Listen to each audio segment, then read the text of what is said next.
Hello, my friend. You are going to die, just like me. And that is great news because it makes life very valuable. What up, guys? My name is Casper at Casper's Focus. They call me the Breathwork Biohacker. And today I want to talk to you about one of my favorite practices for self evolution ever. And this is what I call microdosing death. It is creating little moments in the day and in your life in general that remind you that life is finite. And for some people, this is a depressing thought. Life is going to end. I'm going to die. I don't want to die. I want to keep holding on to life and all these things. It creates a lot of suffering. So for me, if fear of death is a big thing, which it used to be for me, I was very anxious. I had panic disorders. I would lay awake at night listening to my heart palpitations, thinking I was going to die. And I just wanted to hold on to life. I was so afraid. And one of the reasons it was so difficult for me to face this is because I wasn't living in a way that was deeply fulfilling to me. So microdosing death, remembering that you are going to die on a daily basis, will help you gain clarity on what is most important to you. And in the Stoic philosophy, they call this practice memento mori, remember you will die.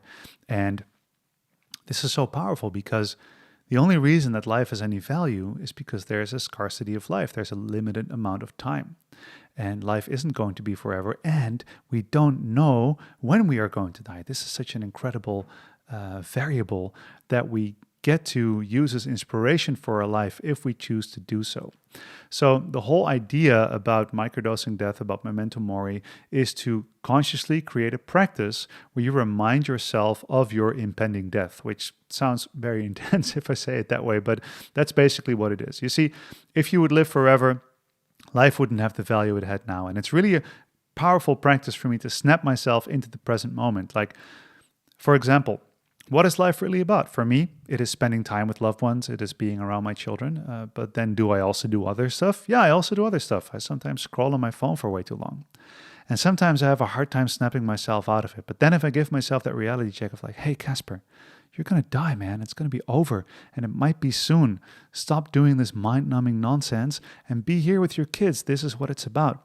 And the fact that I have a limited amount of time, that we all have a limited amount of time, makes those moments so incredibly precious. So it is a simple practice of a few different questions. The first question is, and you can ask this in the morning or in the evening. Let's do the morning one first. The question is, what if this would be my last day?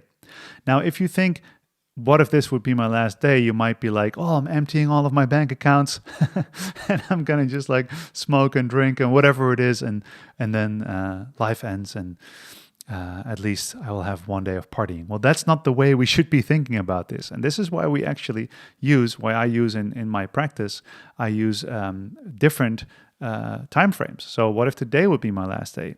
What if next week I knew I was going to die? What if I would die a year from now? But also, what if I would die 100 years from now? And if you can think about what would I do if I only had one more day to live or a month to live or 100 years to live, how can you align those? So how can you live today with the intensity, with the presence, with the awareness, as though it would be your last? How can you live today in a way where everything you do is aligned with your true purpose? Because that's really what it does. This is really what inviting this question of what would I do with my last few days if I knew when my life was going to end, and it will be soon. This really gives you a super sharp and clear focus on the things that are most important to you. And how much time in your day do you really spend on doing the things that are most important to you currently? Right? So this practice can really help amplify the intensity of living.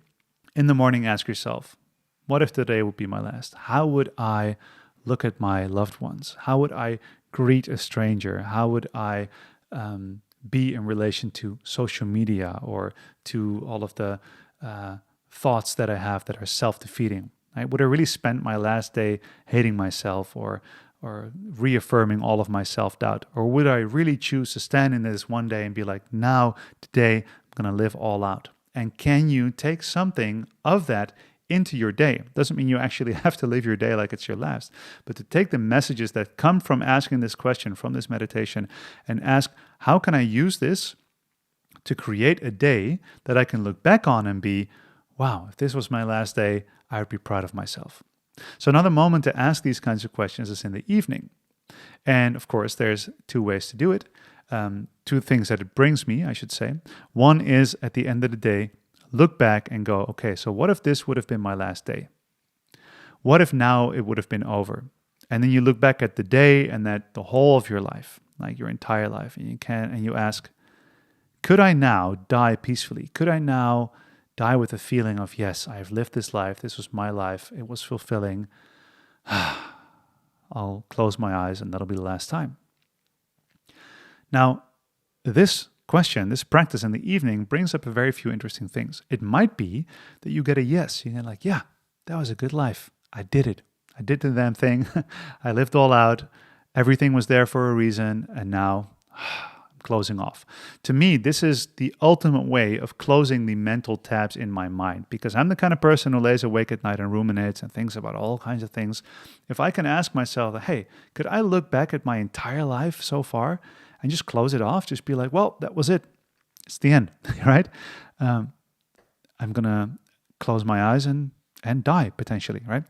If I can get a yes to that, my sleep is so much better. And if in that question anything comes up that makes me feel like I'm not ready to close off my life, then I have to deal with that. I have to look at that and go like, okay, so which of the things do I need to resolve in my life? For example, there might be conflicts going, there might be things that are unspoken, things you haven't achieved yet.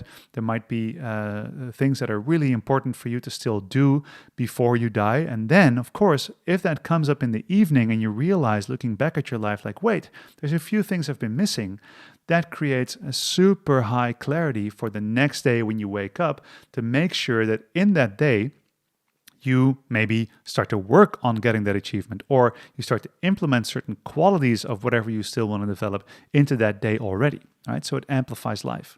It might also be that you look back at life and you see things that you cannot change anymore, right? So something has happened to you. Somebody's done something to you. You've fallen out with someone. You have a conflict, and these things can't be changed anymore. And maybe these are things that can't even be resolved anymore. Then, if you look back at life and you ask, what if today would be my last? Could I die peacefully? And you get a no because of something that has already happened and you cannot change, then it means that that thing is controlling your life. If you couldn't die peacefully with that thing having happened in your life, it means that that thing has an influence on your life. And it makes it very clear which things get to be resolved. So let's say you walk around with a certain trauma from your childhood or something really heavy that happened to you and you're still suffering from it. And you're like, no, I can't die peacefully because that thing happened. Well, then you get to go on a healing journey and start to really ask yourself, what can I do? How can I think differently? How can I maybe accept what has happened in a way where I can see it in the grand scheme of things? Can I be grateful for this thing that happened? Did I learn anything from it? Did I get any gifts from it, right? If you reach a point of acceptance of that and you go, well, I can't change it, but I can fully accept it. And having accepted it, I can now close my eyes and go to sleep peacefully.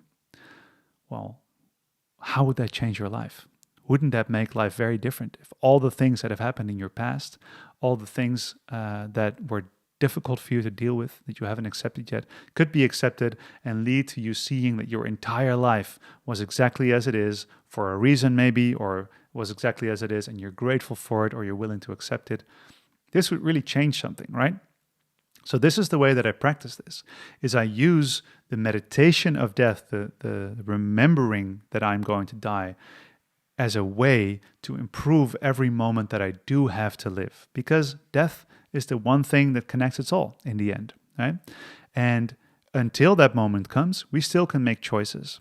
And we're living in this beautiful physical form, this magnificent biological vessel, and we get to make these choices. And asking this question really helps. And then lastly, one thing that I find super fascinating to do is to use the breath also to microdose death, to create mini moments of remembering I'm going to die. And every time you do a breath hold, for example, your body has a moment, a little microdose of death, because you're supposed to be breathing all day long. And as soon as you stop breathing, your body starts to kind of remember how important it is to breathe. And as you meditate on death, or you have maybe asked this question of like, hey, what if today would be my last? What if tomorrow? What if this would be my last year, for example? And then you hold your breath and you feel your body remember that it might die. You feel your body want to live.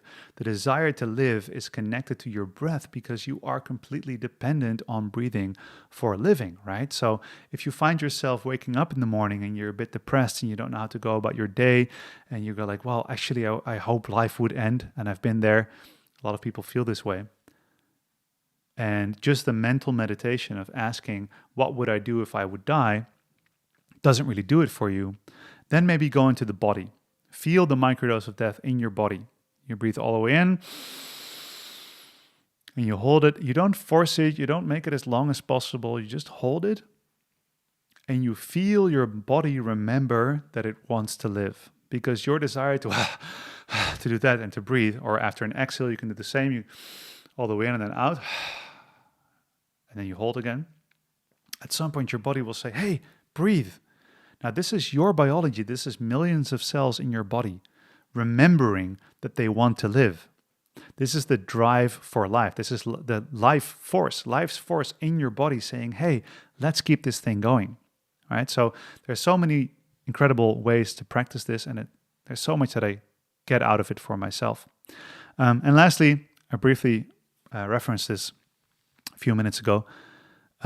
What if you were to live another 100 years? No matter how old you are, just imagine, what if you would live another 100 years? And then you combine that with the other answers. So for example, if there's anything you would do differently tomorrow, if tomorrow would be your last day, or if you would do anything differently tomorrow if you knew you had 3 months to live, for example.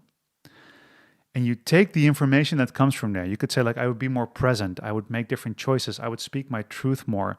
I would spend more time with my loved ones, right? Now, if you take that and you look at the 100-year version of that, how amazing would your life be if you would get to do that for another 100 years? And also, of course, just like I said in the beginning, if your first thought is, oh, I'm going to die tomorrow, so I'm just going to whatever, drink and fuck and do all the crazy shit and spend all my money, if that kind of an answer came up, then it's really good to ask, okay, so maybe it's not your last day, but let's say you had another 100 years. Which choices that you would make on that last day would actually be sustainable for creating a profound and fulfilling life over the course of 100 years. So this really helps kind of change your perspective on the choices you make throughout the day, on the things you make important, and the people you spend your time with, and how you spend your time in general with your life. All right. So that's microdosing death. I'm really curious to hear if you have any experience with this practice. Please drop a comment below, or if you have any questions, I'd love to hear them. Make sure to like this video, follow the page, and I'll see you next time. Hopefully, if this wasn't really your last day, in which case, make it a good one. And I'll see you next time. Peace out.